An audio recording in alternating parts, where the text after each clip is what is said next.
piensan.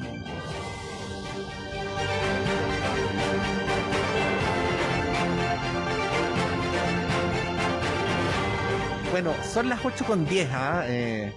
Cuando pasen los años vamos a recordar estos como tiempos un poco extraños, porque esto que ha ocurrido ahora, antes ocurría todo el día y todos los días, que era tener entrevistados en nuestro estudio, presencialmente, que obviamente es mejor para efectos de poder establecer una conversación más compleja. Ahora se ha vuelto más bien la excepción, así es que por lo mismo queremos agradecer doblemente o triplemente la presencia en nuestro estudio de la subsecretaria general de Gobierno, Valesca Naranjo, con quien vamos a conversar de algunos temas que tienen que ver con el proceso constituyente. Subsecretaria, muchas gracias por estar acá en la radio de la Universidad de Chile.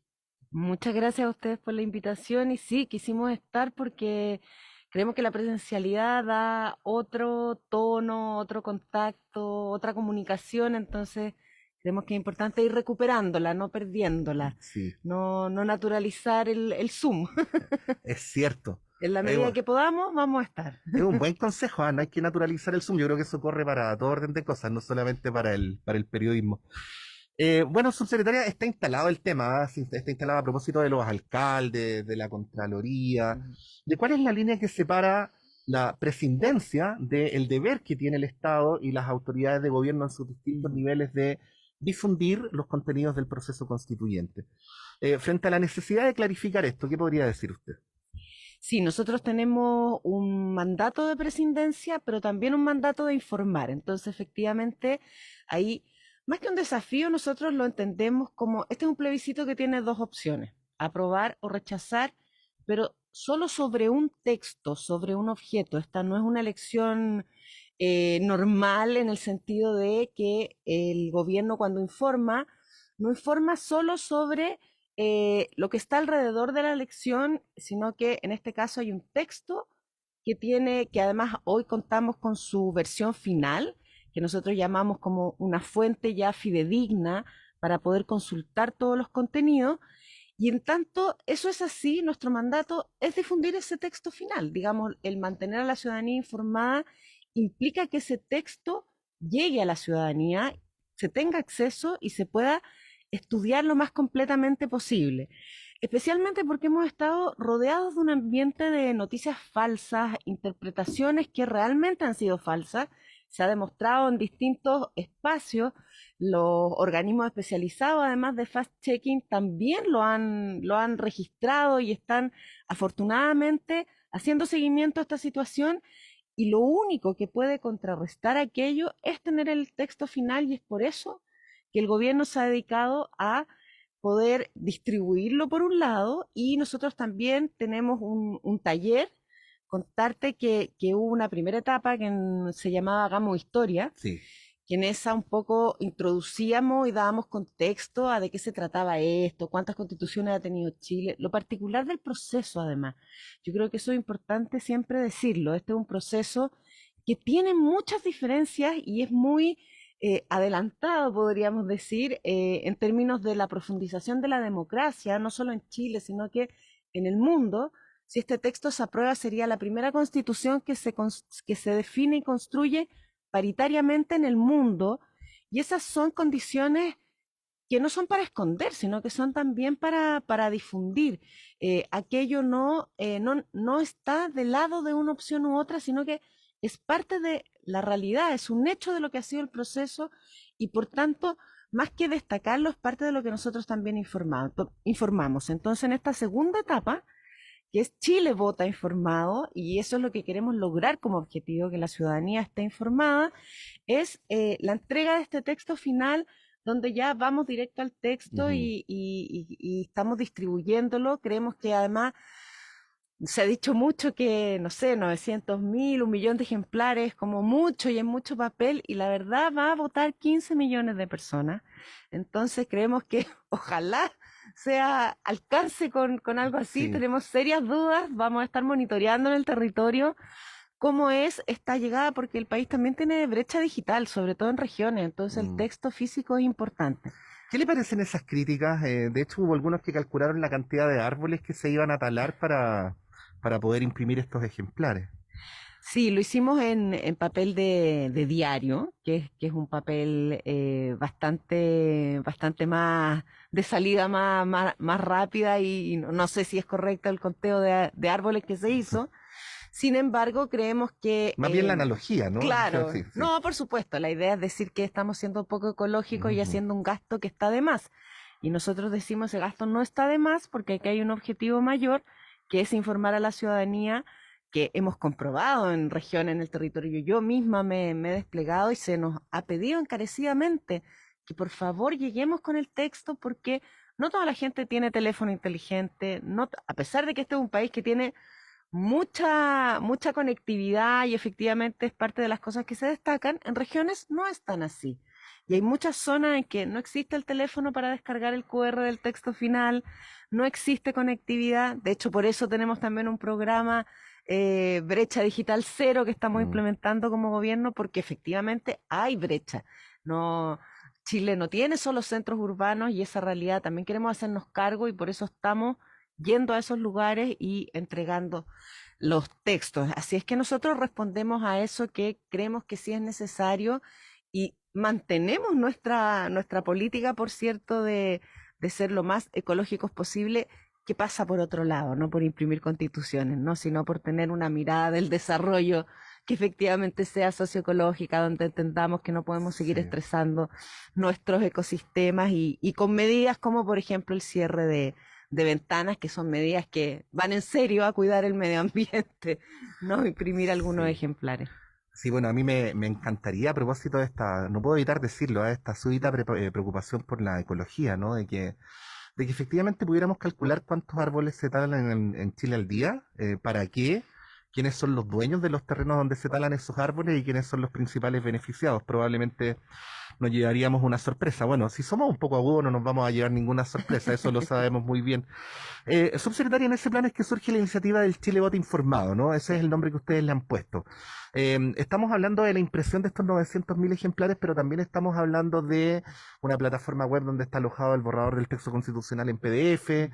¿Cuáles son las otras iniciativas que están aglutinadas en relación eh, a esto, ¿no? Que tiene este nombre, este sustantivo propio de Chile Voto Informado. Mm. Sí, mira, contar ahí también, porque también ha habido harta especulación y un poco en tu pregunta inicial de la presidencia, contarle a la gente que aquí Contraloría ha dictado que varios ministerios están sumamente, o sea, como dice, totalmente habilitados, como dice el dictamen, para entregar los contenidos de la Constitución. Entonces, nuestro ministerio, Secretaría General de Gobierno, es quien lidera voto informado, por ser el ministerio encargado de las comunicaciones y de la participación, pero también el Ministerio de Secretaría General de la Presidencia, que llevaba la relación con la convención, también tiene esta habilitación. La diferencia es que SECPRES no tiene Ceremis en las regiones, por tanto tiene este impedimento y es CGGOV quien está con sus Ceremis en las regiones como punto de despliegue y también el Ministerio de Desarrollo Social, Ujú. porque este es un proceso que tiene un fuerte acento en la consagración de los derechos sociales y eso está reconocido por el dictamen, entonces eso es bien importante. Ujú.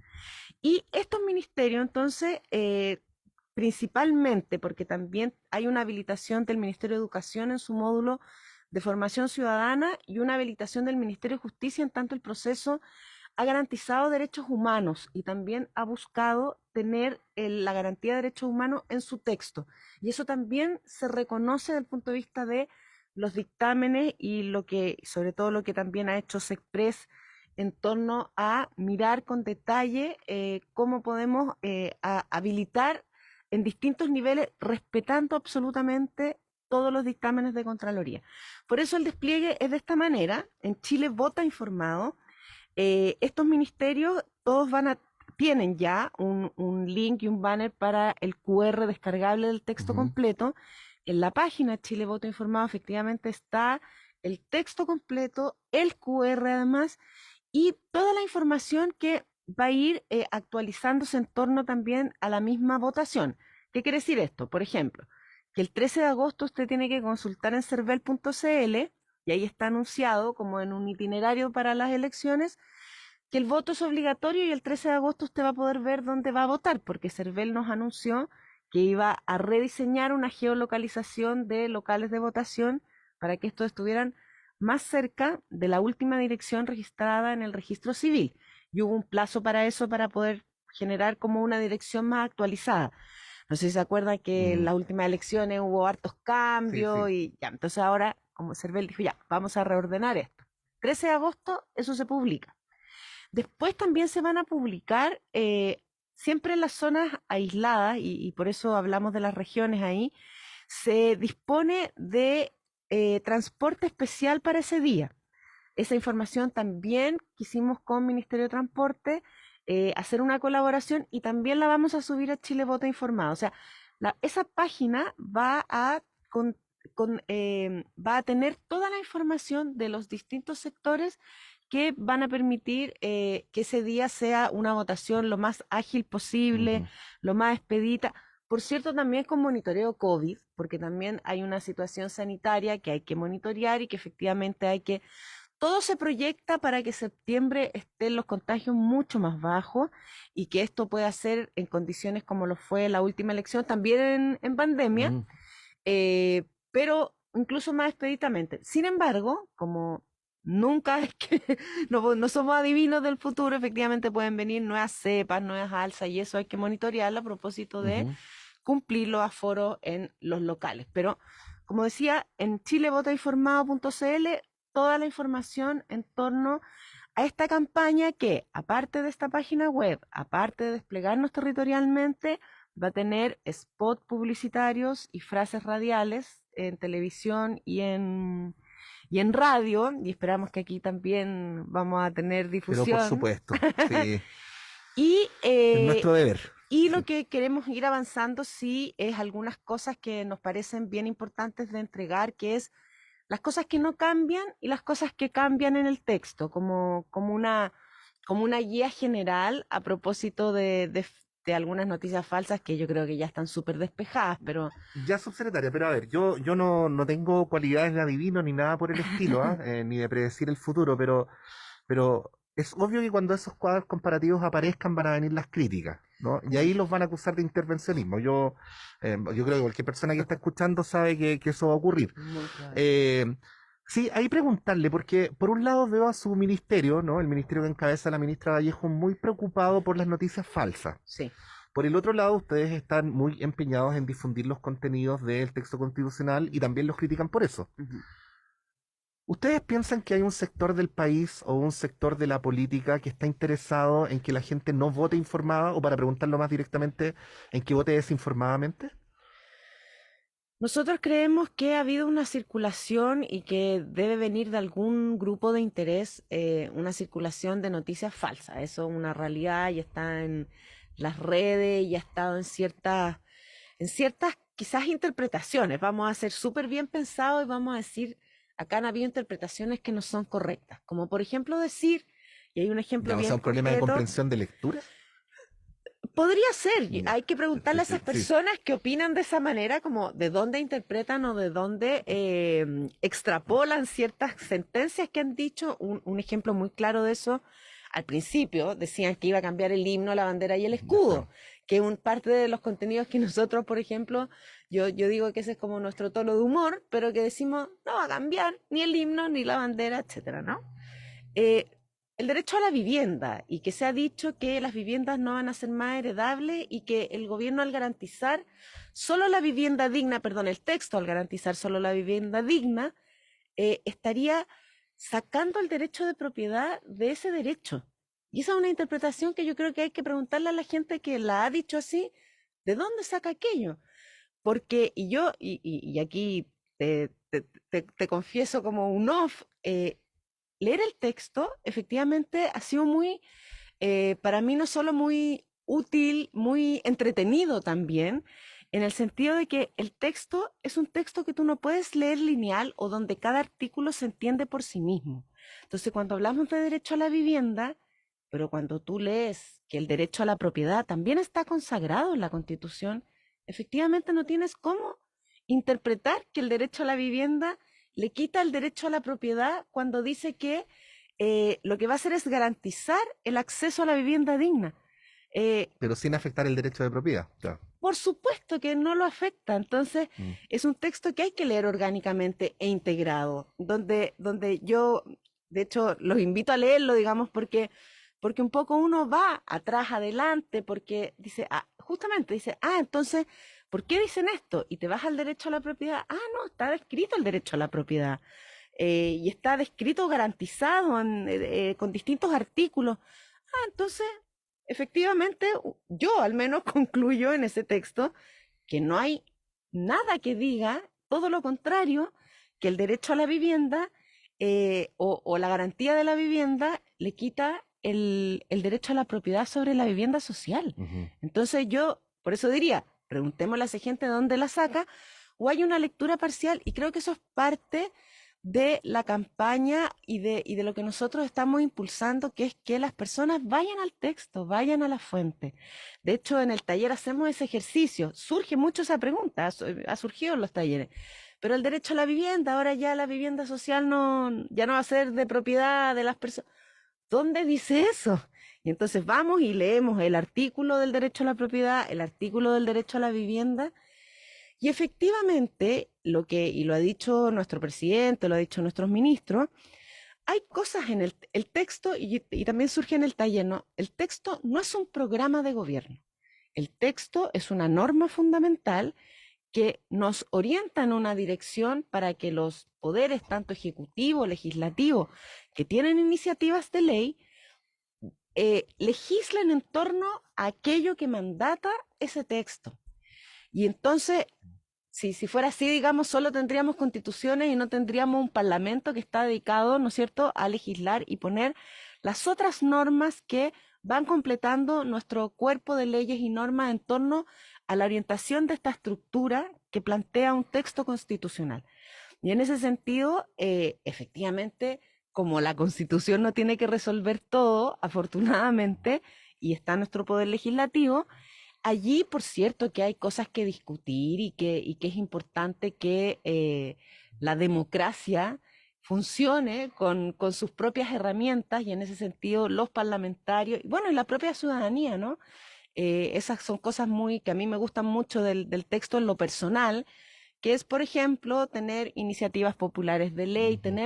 tener mucha más apertura al poder de la ciudadanía. Yo siempre en el taller digo, la Constitución también fija y norma cómo la ciudadanía participa de la vida política. Entonces hago la pregunta, ¿y usted cree que esto tiene que ver con los partidos, que ahora la ciudadanía tenemos que todos ser militantes? Y claro, y es como sorprende un poco porque la palabra político se tiende a asociar a aquello, y claro, y ahí explicamos lo político en el sentido de el ejercicio del poder que tenemos todos los ciudadanos. Y profundizar la democracia se trata también de eso, de que nuestra ciudadanía, nuestro ejercicio de incidencia como parte de un mismo país, no solo se remita a cada vez que votamos a un voto, sino que efectivamente tengamos más herramientas de incidencia en distintos niveles, ¿no? Sabemos que hay ejercicios hasta en el gobierno local. Recientemente se acaba de terminar un proceso de, por ejemplo, presupuestos participativos en el municipio de Santiago, donde entiendo que participó mucha ciudadanía. Esas cosas que hoy día son voluntarias debiéramos caminar hacia ir siendo parte de los derechos consagrados de ser ciudadanos, de tener incidencia en presupuestos, en propuestas de ley, de políticas públicas. Eso es parte de ir, eh, como dice el presidente, de sacando, como dice él, ¿no? Como Mm. quiero ser un presidente que cuando termine su periodo tenga menos poder, pero no porque ese poder se fumó, sino porque ese poder se entregó a la ciudadanía. Y el poder constituyente es un poder que hoy día está en la ciudadanía. ¿Por qué? Está en la ciudadanía. Está en la ciudadanía porque hoy nosotros vamos a cerrar el proceso Mm. constituyente con el plebiscito de salida y por tanto nosotros así lo entendemos. Se acabó la convención, que es donde se ejercía ese poder constituyente con representación, además de la ciudadanía, fueron elegidos democráticamente esos representantes. Se acaba la convención y vuelve el poder constituyente a la ciudadanía para expresar su opinión en aprobar o rechazar este texto final que cierra este proceso constituyente. Ujú. Se lo pregunto de otra manera y recordar que estamos conversando con la subsecretaria general de Gobierno, Valesca Naranjo. ¿Por qué la Constitución no deberían escribirla los expertos ni los parlamentarios? Bueno, eso es algo que Que es más el ámbito político, el jurídico va siendo debatido por otro carril. así es. Nosotros entendemos, y así lo dijo el presidente el día viernes, entendemos que hay un mandato del plebiscito de entrada donde el 78%, casi 80%, ¿no?, de la población aprobó que este proceso constituyente fuera hecho de manera democrática y no efectivamente por una comisión especialista, sino que efectivamente fueran electas personas para proponer, construir y proponer ese texto, que es la etapa en la que estamos ahora. Creemos que ese mandato es un mandato que debemos respetar como país. Ahora, efectivamente, sabemos que los distintos actores políticos están planteando sus distintas propuestas. Nosotros como gobierno era importante señalar una ruta, que es lo que ocurre el día viernes, que es señalar la ruta Ujú. de qué ocurriría si, ¿no? Como si el 5 de septiembre se rechaza esta propuesta, entonces culmina esa etapa del proceso constituyente y el presidente lo que ha transmitido es respetar el mandato que tuvo la ciudadanía post, eh, no podría decir post yo quiero ser siempre respetuosa de eso, ¿no? Mm, Post el malestar social, el conflicto, la revuelta, ha mm, tenido tantos sí. nombres, ¿no? Pero este es un proceso que hay que recordar que surge de la ciudadanía, no surge de las instituciones, ni políticas, ni del Estado propiamente tal, no es una reflexión que surge de ahí, sino que es un malestar social que nos lleva a un quiebre y que por lo tanto nos exige un nuevo pacto social, una nueva conversación donde el proceso constituyente fue una propuesta institucional a la que el pueblo de Chile dijo en un casi 80% que estaba de acuerdo con esa salida propuesta por las instituciones. Y en ese sentido, lo que se busca en esta propuesta o en esta, ¿cómo decirlo?, ¿no? Como en esta ruta que fija nuestro gobierno a través del presidente este día viene decir, bueno, nuestra ruta tiene la convicción de respetar el mandato ciudadano Ujú. y de respetar aquello que es post a la revuelta. O sea, no vamos a esperar un nuevo estallido social para ver cuál es la solución que buscamos. Hay cosas que acá han ocurrido y que sería importante, y que creemos que, y esa es la convicción, ¿no? Que es importante en ese sentido respetar y cualquier desde nuestra perspectiva, cualquier otra salida sería no respetar ese mandato ciudadano y mayoritario del pueblo de Chile. Sí. Ahora, efectivamente hay cosas que hay que ver después de que esto termine. Para nosotros hoy las opciones son apruebo o rechazo el texto final. Estamos concentrados y convencidos en ayudar a que ese proceso sea de la manera más correcta posible y parte de esa corrección es que el texto y la información llegue a toda la ciudadanía. Sí, bueno, visto desde acá, evidentemente una de las maneras de ejercer la soberanía popular es votando informadamente. Nosotros entendemos que esta es una votación compleja porque alude a un texto extenso, que tiene muchas partes, así es que alentamos a quienes nos están escuchando y a quienes nos están viendo a que busquen todos los mecanismos para poder votar informadamente. Aquí votar rechazo o apruebo es igual de legítimo, pero lo que realmente importa es que se puedan juntar en las familias, en grupos de amigos, o sea, generar ejercicio del poder ciudadano precisamente a través de la votación informada. Si ese objetivo se cumple, entonces el 4 de septiembre será la genuina voluntad soberana del pueblo de Chile la que definirá nuestro futuro colectivo. Hemos conversado y le queremos volver a agradecer por haber venido a la subsecretaria general de Gobierno, Valesca Naranjo. Subsecretaria, muchas gracias y que tenga una buena semana. Bueno, muchísimas gracias a ustedes y solo quería pasar un avisito a quienes estén interesados en retirar su texto. Tenemos un punto de distribución en la metropolitana. Vamos a dar las otras direcciones de regiones después, pero en Villavicencio 337, que es nuestra oficina de atención ciudadana del ministerio. Eso es Barrio Las Tarrias. Barrio Las Tarrias, Ujú. exactamente. Ahí estamos entregando, si usted está interesado, puede ir a retirar su texto, ahí seguramente le van a hacer dejar su autógrafo para Sí. comprobar el retiro, pero ahí estamos distribuyendo para los ciudadanos que quieran acceder de manera pronta al texto y por supuesto, repetir nuestra página www.chilevotainformado.cl, pueden descargar el texto. Villavicencio 337. 337. Perfecto. Gracias, subsecretaria, que esté muy bien. Muchísimas gracias, un saludo a todos. Bueno, son las 8:34, vamos a hacer un breve alto y continuamos con las conversaciones en este día lunes 18 de julio del año 2022.